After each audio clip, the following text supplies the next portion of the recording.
New Thought Media Network. We are a global broadcast network of positive music, media, and entertainment, inspiring humanity's evolution along the journey of enlightenment and creating a world of love, peace, empowerment, and prosperity for all. New Thought Media Network. Positively inspiring.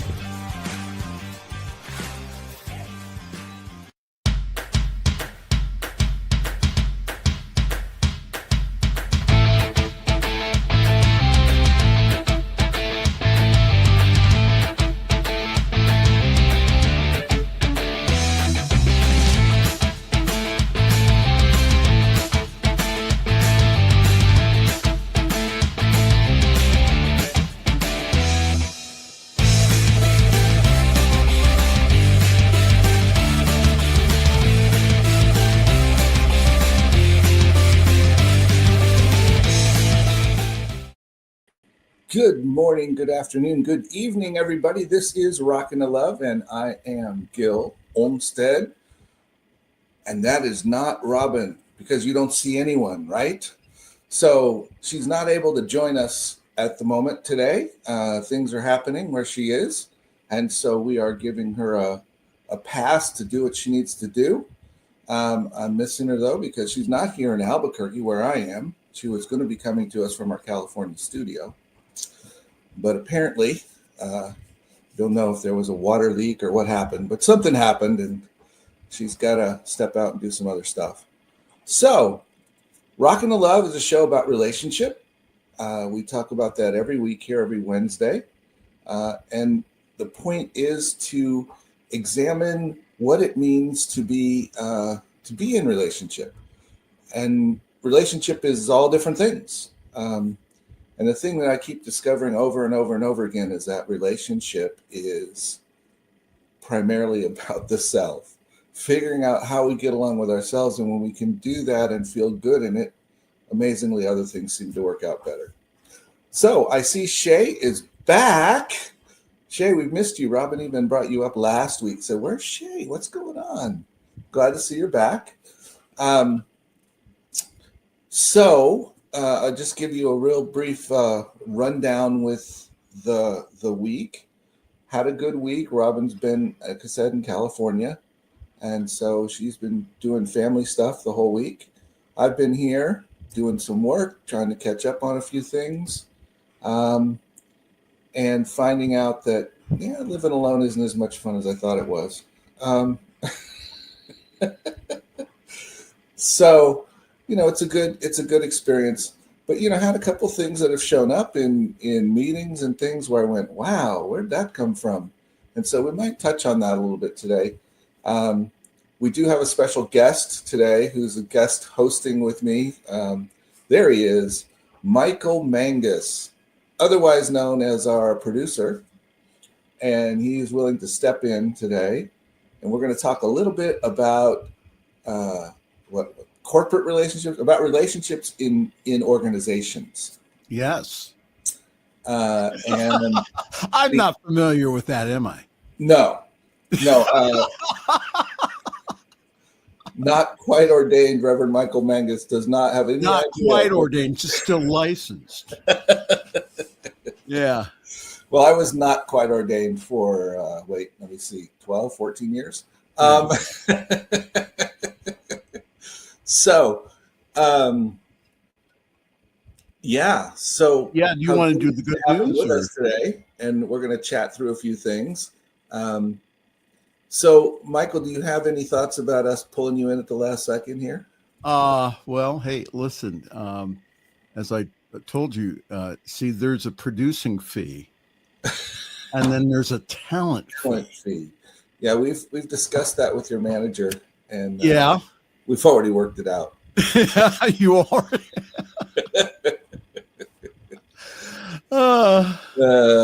Who was that exactly? Anyway, there was some number I called. I don't know what it was. Yeah. So I will chime in. You can ask me. Well, how was your week, Michael?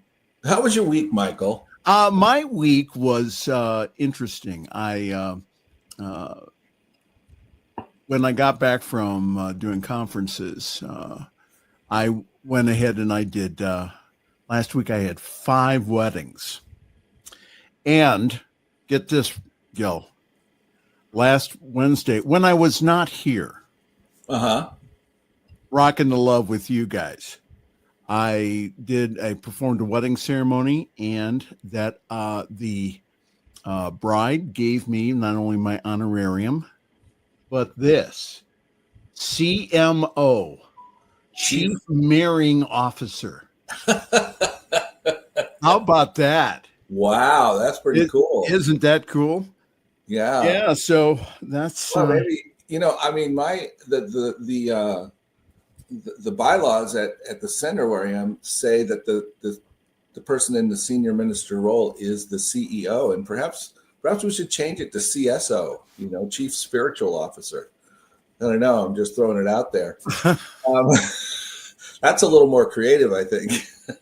Well, I was kidding with people last Friday evening on the Fireside Chat, which is the show that I do here on our wonderful network, New Thought Media Network, which is 8 p.m.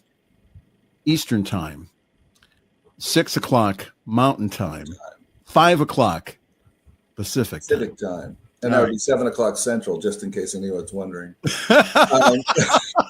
So, yeah, I went ahead and I was kidding around. I was saying that I here at New Thought Media Network that instead of money, that the chief operating officer here, Reverend Dr. Robert Brzezinski, he gives me titles.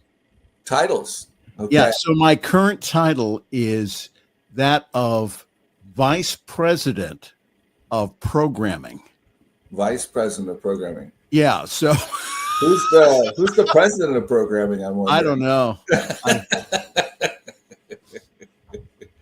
So I have that title for my resume.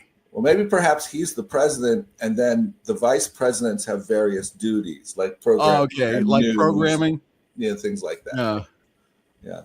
All right. Well, giving away titles is one of the few things that you do get to do when you don't have the gift of giving away salaries. So, well, we'll talk about that here in a moment. So, and it's 8 a.m. in Australia.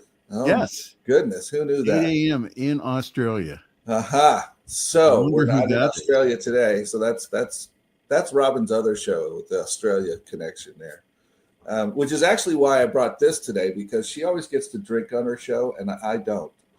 So well, now hold it. I'm drinking. Does that have any alcohol in it? No alcohol. It's just iced tea. All right. So hey, let's talk about good news. Okay, why don't you go first? I have a good news story. You have a good news story? Excellent. So you can go ahead first. Excellent. I'm going to go first. I've just got to see what I'm talking about here. So there is a very rare deer that has been said. It's the legend about it is that it has the face of a horse, the strength of an ox, the tail of a burro, and the antlers of a deer.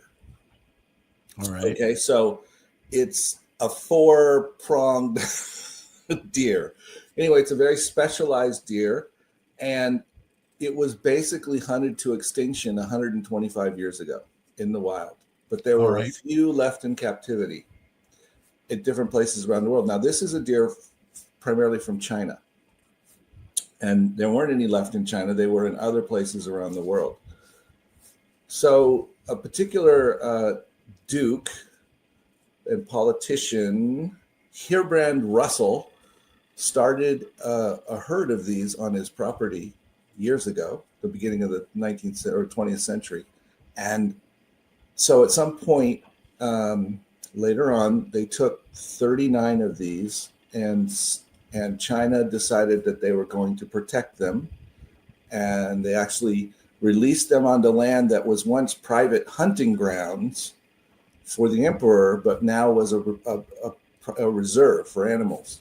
Okay. So they released them, and there was another group that they got a couple of years later from another place. This is all about mid-'80s. So less than 100 deer were released, and they now have 8,200 of them. How wonderful. Roaming freely. And now they're looking at introducing them into areas that are less protected, so that they can, so that they actually get acclimated to being in the wild more and dealing more with their predators and stuff, which they don't have to deal with as much in the reserve, I guess.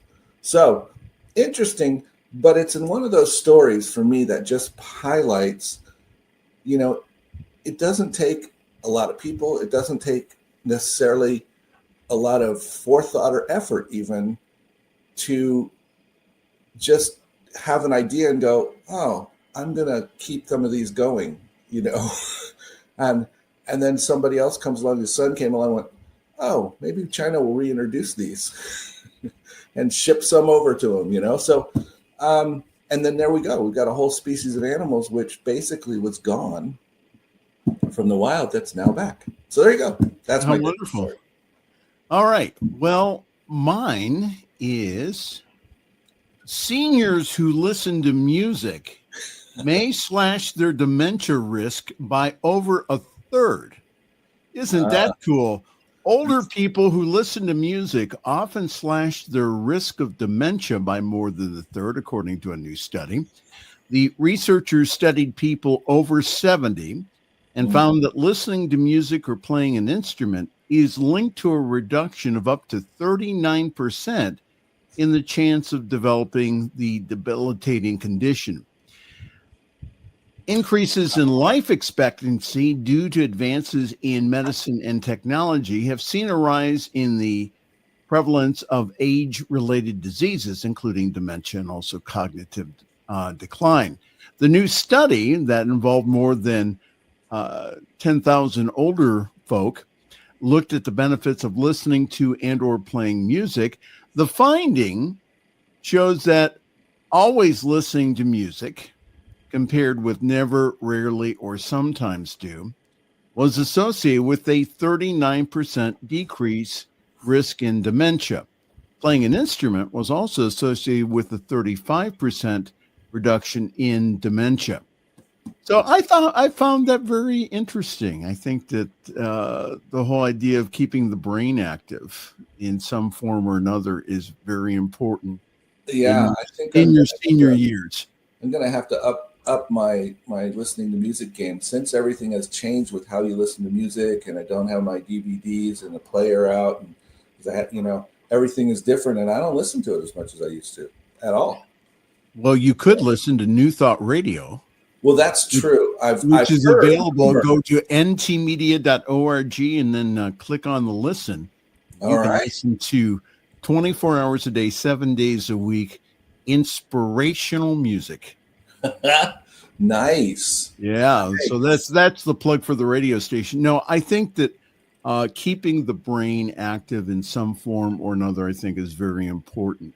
And they did a study with the Laredo nuns a few years back that they were a group of researchers where they wanted to find out why these women were doing so well in their elder years. And the reason was because, again, that they kept the brain active. They also walked every day. They also had interaction with other people. And so they actually went ahead, and when these ladies passed on, they went ahead and they did an autopsy on their brain. Now, sisters, nuns, they usually don't do any type of autopsies, but they went ahead and they did an autopsy or autopsies on these nuns. What they found out was there was dementia there. Oh. But what they did was, again, that it was held off because of their lifestyle. So the brain was working around it. Right. Because they kept the brain active enough to figure out the pathways, it sounds like. Right. Real good. Yep. Yeah. Well, hey, I'll tell you something. this makes total sense. As you know, we have a music night every Friday night, Solid Ground Music Cafe at Rio Grande Center for Spiritual Living. And I'll tell you the truth, a large portion of those who come and play music are between 60 and 80. Okay. And sometimes I'm watching these people thinking, oh my gosh. And a couple of the really, really, really good ones have been like 80, 85. Right. You know, and of course we all know that Paul McCartney was just around doing his big, huge concert at 85 or whatever he is, you know, and I have to say, they all seem extremely sharp, you know, and I'm wondering how much of that may be because they've had this love of music. They've continued to play. They've continued to be with friends. They've continued to, you know, whatever the thing, because most all of them are in groups. You know, we have a group coming this week of five friends that all play string instruments, and they're all, you know, I don't think the youngest one can be much under 60. And just from looking at the picture, you know, I don't remember their ages, but I know most of them are older. So I think the lesson is that if you want your elder years to be productive, is to do something besides watch TV or even scroll. Yeah. That, you know, read, learn a new language, go back to school. There's plenty of community colleges that will offer free courses for you to audit. Yeah. So the more that you get your brain involved, and also that if you are feeling lonely, is to go out there and to volunteer. There's plenty of organizations to go out there that if you do that, what will happen is, again, that you'll have you'll start developing again a network of friends. So if you don't have one already, so I think that all of that is really important. Well, I think for people to understand that. Go ahead. You develop a network of friends who are also active. Yes. You know, and that's a key as well. You know, I have a friend who's going back to school for a master's degree, and he's 65. Yes. And he didn't register for his classes until after his 65th birthday because he got his classes for, I think it was free, but it was certainly a huge reduction from what anybody else had to pay, you know? And so it's like, wow, that's pretty cool. Yeah. Yeah. So what are we going to talk about today here on Rockin' the Love? Well, we're going to talk about relationships in organizations. Okay. So you're in multiple organizations. I'm in multiple organizations. Robyn's in multiple. We're all in different organizations, and all of us have different roles. Sometimes we're in leadership. Sometimes we're, you know, following along. Sometimes we're trying to be a support. Sometimes we're trying to take over. You know, it just all depends. And so we're going to talk a little bit about what it's like to be in those relationships. How is that different from being in some other relationships? Okay. So why don't we, what time is it? Yeah. Why don't we take a break? All right. And then come back after this, and we'll check in with Robyn in the meantime and see what's up and see if she might be able to join us. Well, she's in the background producing too. She looks putting up things and putting up banners and doing stuff. All right. So So she gets the producer fee today. Is that what it is? Yeah. And then I get the talent fee. The question is, what will happen if we try to go to break and she's supposed to do it? This could get foggy. No, don't touch anything, Robyn. I will do the break. Don't touch anything. All right. All right. So everybody, thanks. Hang in there. We're going to come back, grab whatever you need. We're going to have some fun time having to talk about this, and we'll be right here on New Thought Media Network. Please help us say thank you to our organizational sponsors, including the Hefferland Foundation, Affiliated New Thought Network, International New Thought Alliance, Science of Mind Archives and Library Foundation, Center for Spiritual Living Denver, Center for Spiritual Living Midtown, New Thought Philadelphia, Planned Happiness Institute, Summit Center for Spiritual Living, One Heart Retreats, Center for Spiritual Living on the Lake, Unity Kitchener, Unity Spiritual Center Ottawa, Om Center for Spiritual Living, Satya Center, Begin Within Ministries, Center for Spiritual Living North Jersey, Unity of Savannah, and the Center for Spiritual Living Seattle, as well as all of our individual donors. Thank you for being part of the New Thought Media Network. Please like, share, and subscribe. New Thought Media Network, positively inspiring.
Welcome back.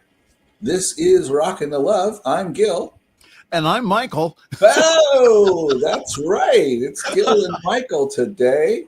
We are doing the big show, talking about relationships, as we usually do with Robyn, Right. who is otherwise engaged today. So Michael and I have jumped in here at the last minute, and we have a fun I was topic. told 5 minutes before airtime. Really? Was it that long? Yeah, it was that long. I wasn't sure it was more than 3. Okay. So anyway, so we're gonna jump into this thought about relationships in organizations. What does that mean? What's perhaps what's different than your normal, your personal relationships, your friends out, that you might go out and hang out with for dinner, or so there you go. That's the question. And when I threw this out at you, did you have any thoughts about it at all, Michael? A couple. Okay. The first one is that if we're talking nonprofit organizations, like what you and I are involved in, I think that, again, that the relationship is different. I mean, you are, as the lead person in the organization, whether it be a minister or a team leader, that you have volunteers or people that are not under you, but that you're responsible with, that, again, that have certain tasks, that being able to, put on solid grounds, on Fridays, to be able to work with the youth, to be able to do other activities like small groups, having men's and women's groups.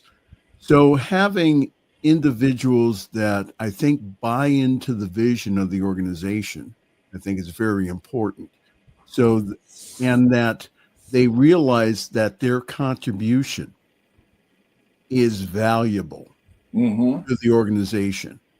That if you have a janitor, especially if they're volunteer, but if you even if you have a paid janitor, is to understand that they, and also to get across to them that they are an important part of the vision.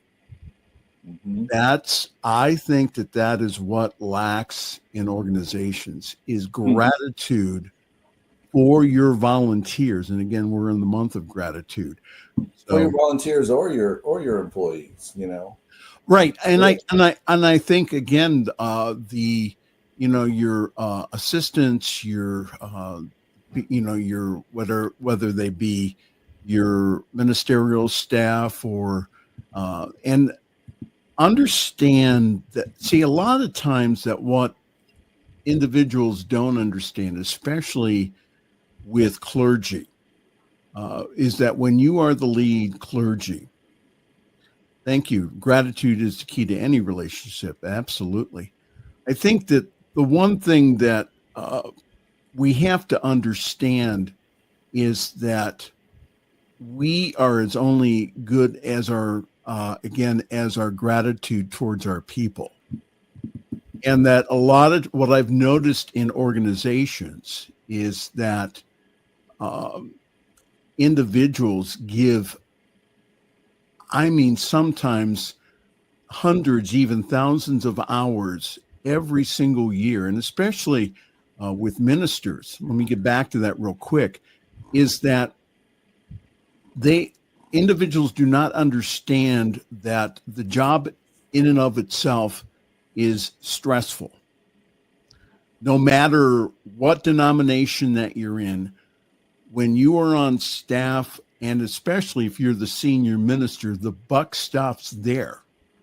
So the whole idea of appreciating your staff, they're appreciating them, taking them occasionally out to lunch, writing them a note, doing things of appreciation for them, I think is very, very important. And the story I've been thinking about lately, I have a friend of mine in a broadcasting, it's not a support group, but I have a group of friends who are in broadcasting or who have been in broadcasting here in the Northeastern Ohio area.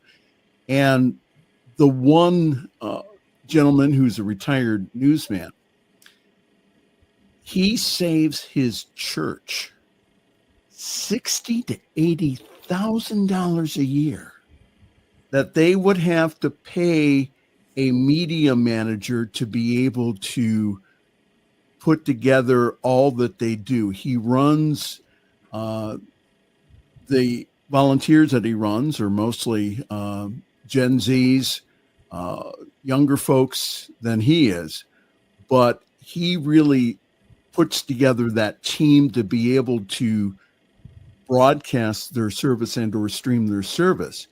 And I was talking, his name is Larry, and I was talking to Larry. I said, if I was the senior pastor, I would be taking you out to lunch on a regular basis.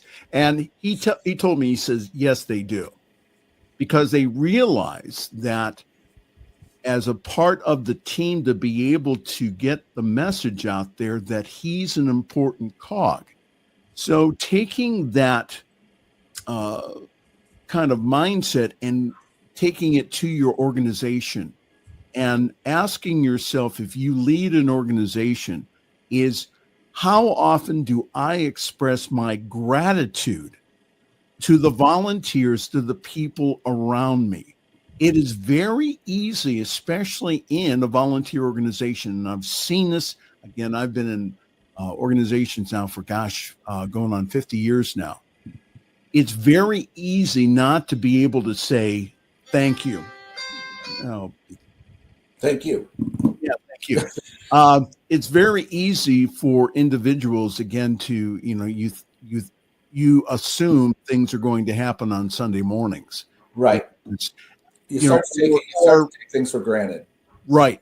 So Yeah. I think that's an important. I mean, you're not friends with with the people in organizations, but you appreciate them.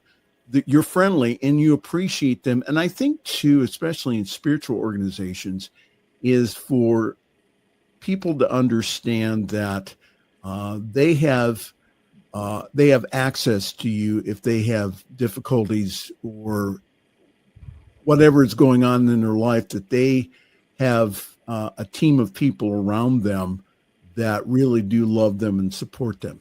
So Well, go ahead. That's very interesting because in our community, I brought in the idea that I heard from someone else of creating partnerships. And the idea of partnership is that everyone who's a partner, they're not just a member, it's their organization, and they have a hand in how successful it is and how well it shows up and all those kinds of things. And so that's sort of that creating that baseline of attitude. Yes.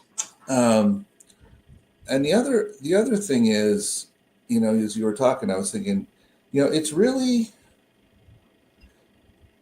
it's not easy. Well, I don't even know if it's required, and maybe I'm asking that.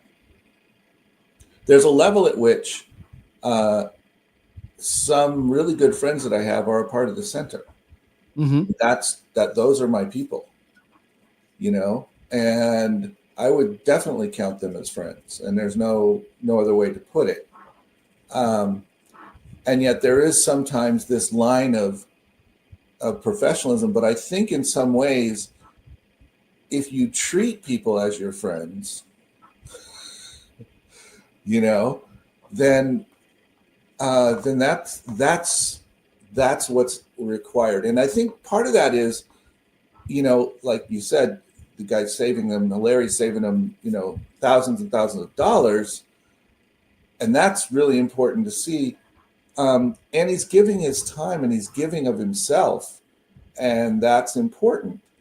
The other side of that is there are others giving, for instance, who are coming in a couple times a month and cleaning the toilets. And that's probably a, $500 a year contribution.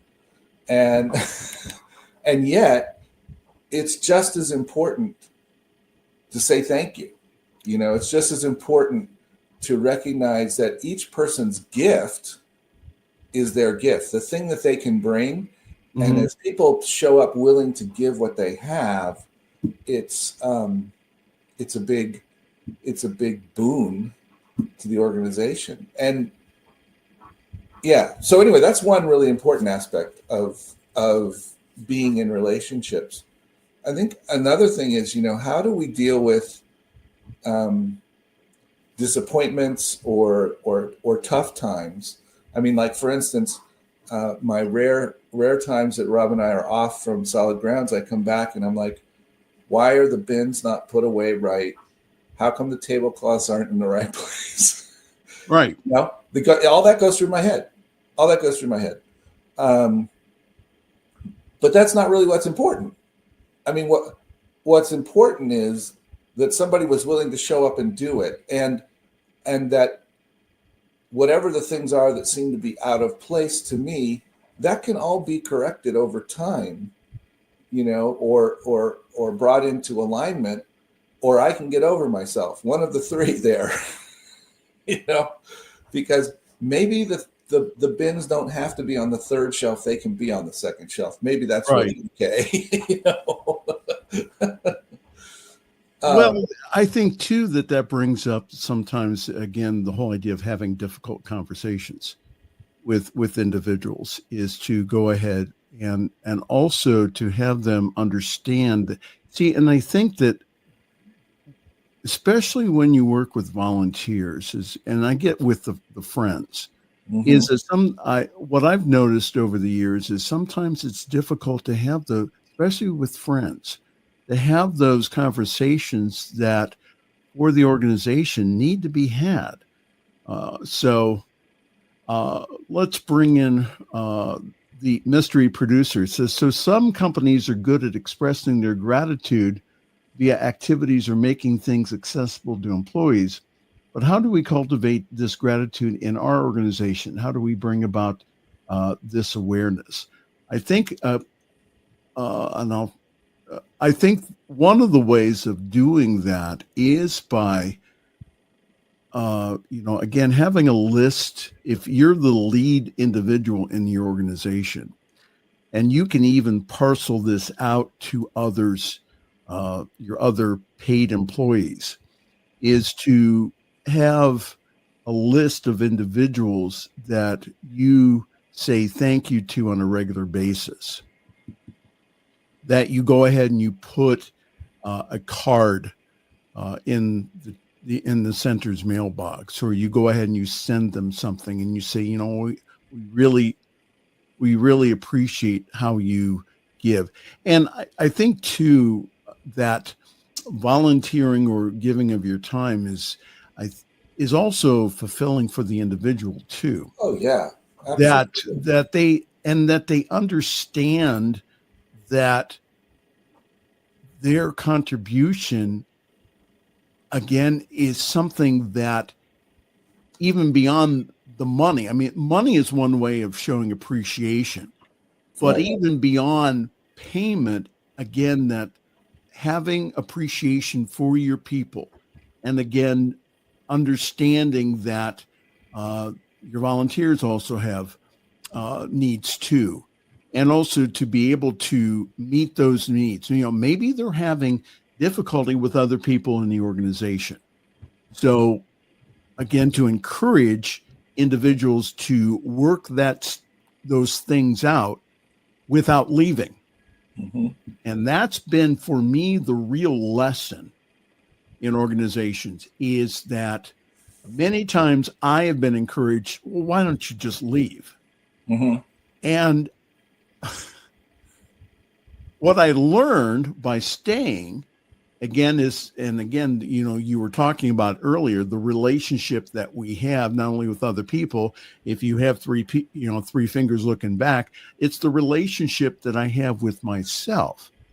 And so if I'm having certain challenges with certain individuals, for me, sometimes I just get into the emotion. Okay. Since this is confession time, I just get into the emotion. However, that when I look at it later on, I say, okay, what is this triggering in me? Mm-hmm. If the bins aren't put away properly, then what is that showing in me? How can I, and maybe it's me in there, and maybe there is a better way of putting away the bins that I never thought of. So, right. Well, in my case, I know what it is. It's that I have such a hard time organizing myself that when I have something organized, damn it, I want it to stay that way.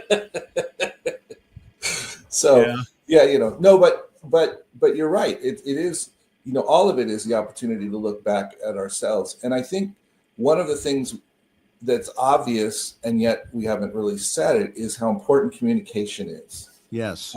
And so we've talked about the idea of communicating our gratitude, but just being in communication and letting people know what's going on, asking people their opinion, giving people the opportunity to share their opinion. The old adage is, if I wanted your opinion, I'd give it to you. And when we function from that space, then relationship breaks down because people don't feel respected or honored or appreciated. Even if I've never taken them to lunch, but I've acknowledged them and I've invited their comments and invited their things into the conversation, and we've talked about, and everybody has a say, they're feeling a level of appreciation, just from that. I bring this up in part because as you said, I've seen this where leaders of organizations, particularly spiritual type organizations, will, actually, I could just totally change that. You're allowed. I was a restaurant manager years ago, and of course, my wife told me later that when you're on staff and a new manager comes in, you just have to go with they'll get over it and figure it out in a while. So let them go, because the tendency is to walk into a situation and being new, you see lots of things that other people haven't seen, right? And you have lots of ideas that no one else has had. The only problem is that probably most of those ideas other people have had, and perhaps what you're seeing is not exactly what you're seeing, because you haven't asked any questions about, well, why is this? What is, we keep this here because that's the closest refrigerator that we have to this counter, even Right. though it's down there. We can't put it anywhere, whatever. So, there was a story once of a minister that walked in and just took out coffee pots from a certain place and moved them. And people that worked in the kitchen and did that stuff were like, what the heck happened? Well, they don't belong there. I don't like them. That was the reason, right? Well, how respected and honored and appreciated do people feel or communicated with when nobody even asked them, like, hey, what's the deal with these coffee pots? To me, they look kind of crazy. What, oh, well, we used to have them over there, but then we moved them here. And well, what if we tried over there? Oh, that might be a good idea. Have a discussion, look at it, ask questions. One of the things I think that that is missing again is not only communication, but how do we communicate with our people? Do we do it in a loving fashion? Yes. Do we? One of the things that I don't do that I've seen other ministers do is chew their volunteers out from the stage. Oh, and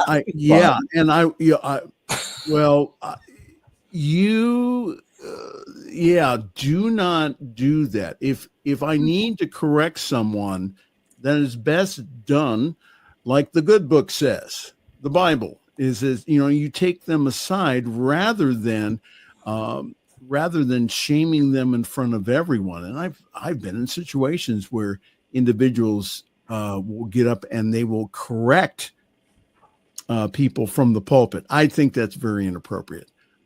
So to be able, again, to, maybe something is amiss in the youth ministry. Maybe something is amiss. You're having, but to be able to have honest conversations with individuals, and especially with volunteers, is that to understand that that it's much easier for them to walk than if you are paying them, or if you're paying them a salary. So, so again, to have good communication, learn how to communicate and have good people skills with individuals. And if you don't know how to do that, go get some books. And there is a book called People Skills and I was talking with, this was when I was trying to get into Holmes Institute in like 1999, 2000. And I was talking to the dean of our region.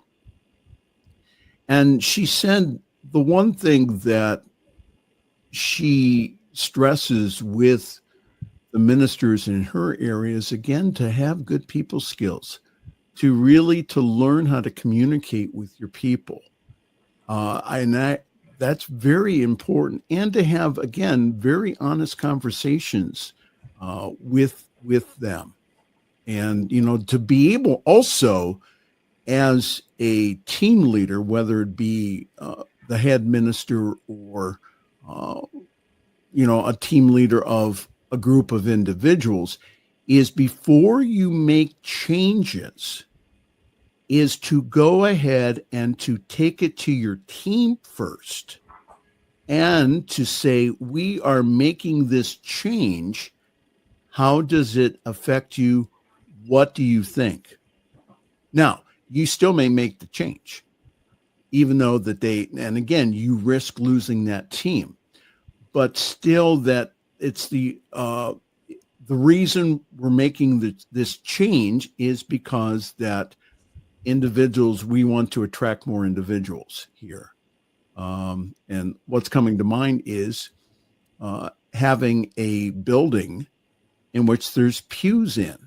Mm-hmm. Okay. So let's say you're the new minister and you come in and you say, oh, pews, and then you go ahead and you get your electric screwdriver and you start taking them out without getting buy-in from your board, without getting buy-in from the people around you. And how you get buy-in is to say why you're doing that, not just take them out.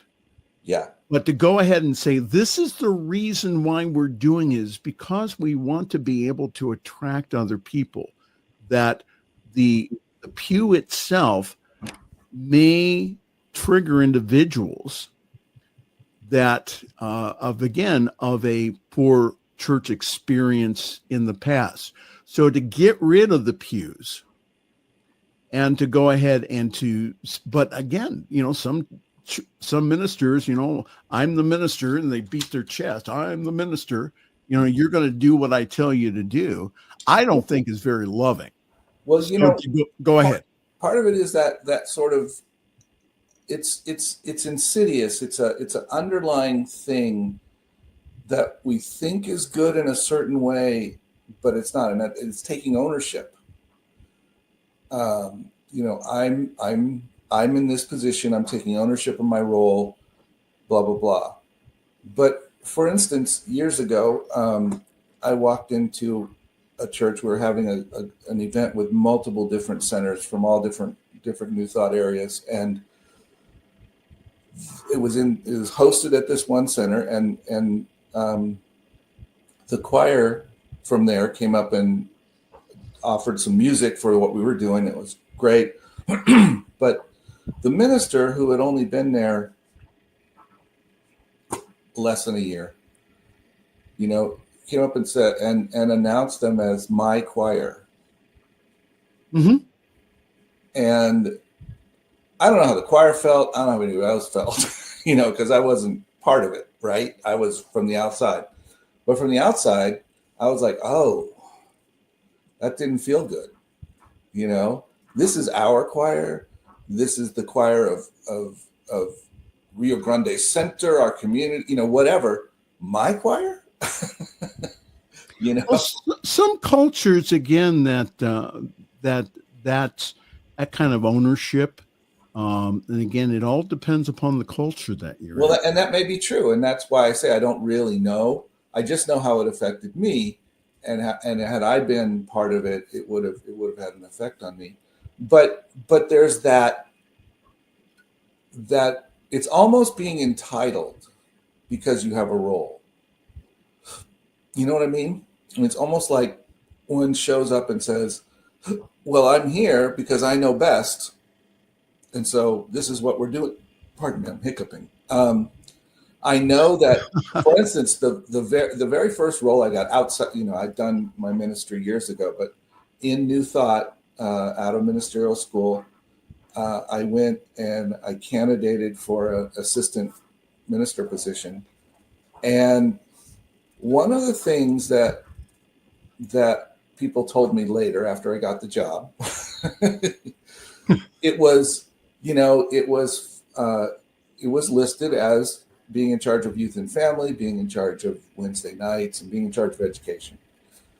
And they said, you were the only one that went upstairs to look at the youth and family area and talk to people. Mm-hmm. Right? And I didn't think anything of it. I was like, well, what do we got? What are we working with here? Who's here? What's going on? And I took that a step further after I started, and I went and I interviewed a couple people that I knew had worked with the youth in that center before for periods of time, the one right before me and one a ways before me who I knew. And I interviewed them to find out what their perspective was, what they knew, what they thought, what their vision was, so that I could get a feel for what was underlying this thing, and that gave me an ability to communicate with other people in a way that was much more in tune, if you will, just having the knowledge, having the experience, and hearing those things. So I think that brings up for me servant leadership, which is a different form of, and again, this is not picking on different form of leadership. This is not picking on what now? Hello, you froze on me, Gil. On. Okay. Wait, are we both back now? Yeah, we're both back. Okay. So, again, if I go up there and beat my chest and say, well, I'm the minister, you're going to do what I don't think that's a very effective form of leading. And I saw that even in our organization. Oh, yeah. And so I went ahead and I said to myself, what I want to do, again, you learn things from, they say there's two types of stories in the Bible. Do what these people do, don't do what these people do. So for me, being in organizations has taught me, again, if I'm seeing it out there, that maybe there's, I have to take a look. So my view of ministry is more, is coming from a place of service. How can I serve? How can I help? And that I think it's a much more organic way of leadership. And also that being the leader, or also the requirement also is for me to lead the vision, whatever that the vision is. Right. Because the vision itself will probably have some either individuals or people or roadblocks that in the way. And the whole idea of working through that is to, again, is a metaphor also for our people or our congregation, that when you have a project and that you are birthing a project, to be able to take it from idea to completion, and again, having a leader kind of help with the overflow, and to be able to work with individuals to navigate the waters to get to a completion point. So that's, I think, being the good guide on the way, I think, is very important. So. Yeah. Well, it is about servant leadership. It is about making everybody look and feel good. I mean, I've had some great ideas, and I've had people come to me with the same great idea, and and I've let them have it. It's theirs. It's their idea, and it's not that but it's really honest. I've worked with them and told them what I thought and blah, blah, blah. But, particularly when you're working with people who are volunteering, giving of themselves, my gosh, why not? Why not make them the hero, Right. It's like, oh, that was great. We had this great fundraiser and it was really fun. And, and even to say, it's not necessarily that no one else has ever thought of it. No, but it's that this person ran with it and made it happen, and so there you go. You're not going to believe this. We're out of time. I know. I was just looking at that. That's going, man. So Now, who do I submit my talent? We haven't trash talked anybody yet, have we? What's the deal? What do you? No. See, I'm trying to. No. I'm ordained now, so I can say stuff. That's right. No, what I heard. You know what I heard was once you're ordained, that means now you can serve on all those committees and give of yourself more. That's what that means. One more thing is, I think too, you talked about the relationship with yourself. For me, that again, I volunteer most of the time. For those folks who are not familiar, I volunteer my time here at New Thought Media Network. Mm-hmm. I volunteer when I do get paid a small stipend, but working conferences and doing things. So what I do is I take a conference a year and I say, I'm not doing anything. I'm not setting up chairs. I'm not greeting. I'm not doing anything. And just go ahead and again, sometimes, in the last conference that I went to that I picked, they were setting up chairs, and, the automatic response would be go ahead and help them. But again, I just said, no, this time I'm just, I have to let that go.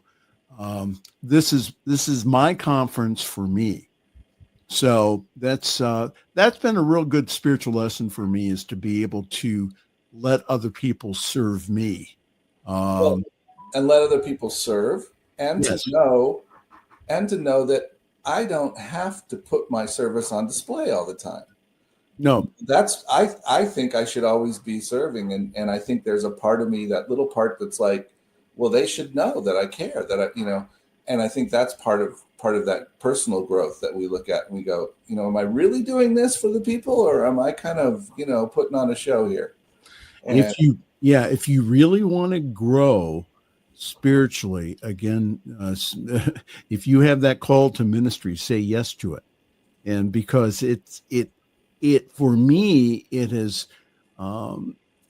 it really has helped me again to deepen my spiritual life, and also to not only with the divine, but also with other people. One of the gifts that I have in my life is the gift of community. Yeah. Because in community, that's where I learn with other people. Mm-hmm. Is that, having, and it's a real gift. If you really want to grow spiritually, it's not in the books. You can go ahead and meditate all you want, but it's in the inner. How do I treat other people? What do I do when I get really upset? And again, I had to learn this.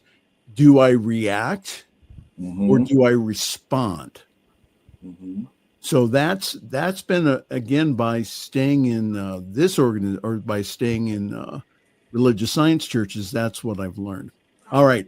Thank you so much, Michael, for joining us. This was fun joining me. Thank you. I know Robyn appreciates it, and everybody, thank you so much for joining us here on. Well, join us tomorrow night for the most dangerous show that we have on this network, which is Girls Behaving Metaphysically. And that would be at 4 p.m. Mountain Time. Yes. And that includes Robyn and Dr. Natasha. Oh, they, of course, it's a great show. I don't know, but it should be fun. It always is. And then Friday night, we have Reverend Michael's show, which comes on shortly before, or just before, Solid Grounds Music Cafe comes on the network. So we have a lot of stuff going on. Those are just the ones that we're all involved in. And there's others. So check it out. Thanks so much for coming, everybody. We will see you on the flip side next week, and have a great week. Thank you. Take care. Bye.